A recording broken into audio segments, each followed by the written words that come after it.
Chapter 24. Stanley was helpful asleep as he got in line for breakfast. But the sight of Mr. Sir awakened him.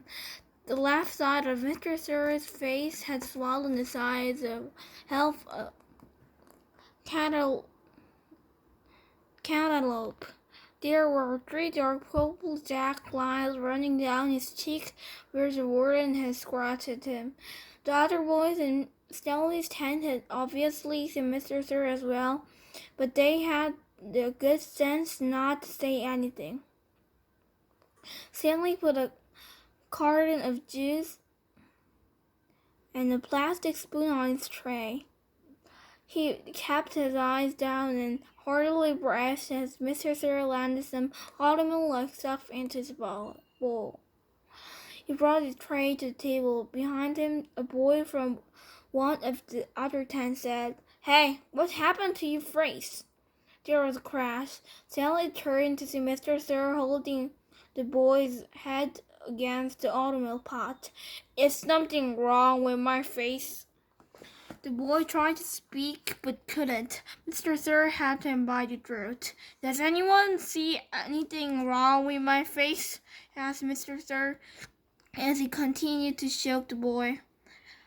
Nobody said anything. Mr. Sir let the boy go. His head banged against the table as he fell to the ground. Mr. Sir stood over him and asked, "How does my face look to you now?" A gurgling sound came out of the boy's mouth. Then he managed to gasp the word "fine." I'm kind of handsome, don't you think?" "Yes, Mr. Sir."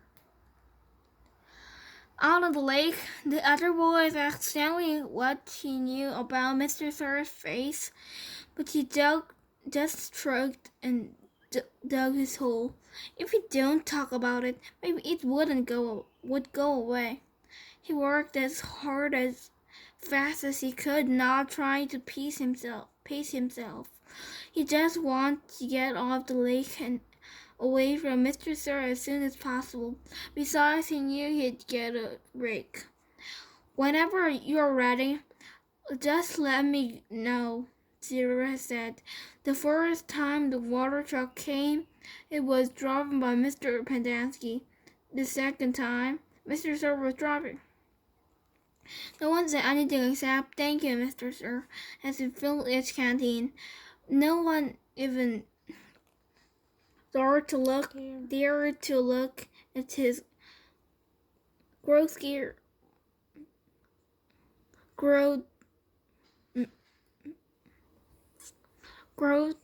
scared face. As Stanley waited, he ran his tongue over the roof of his mouth and inside his cheeks. His mouth was as dry and as parched as the lake. The bright sun reflected off the side mirror of the truck, and Stanley had to shield his eyes with his hand. "Thank you, Mr. Sir," said Margaret, and he took his canteen from him. "You thirsty, caveman?" Mr. Sir asked. "Yes, Mr. Sir," Stanley said, handing his canteen to him. Mr. Sir opened the nozzle, and the water flowed out the tank, but it did not go into Stanley's canteen.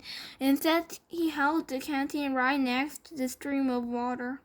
Stanley watched the water splatter on the dirt, where it was quickly absorbed the thirsty ground.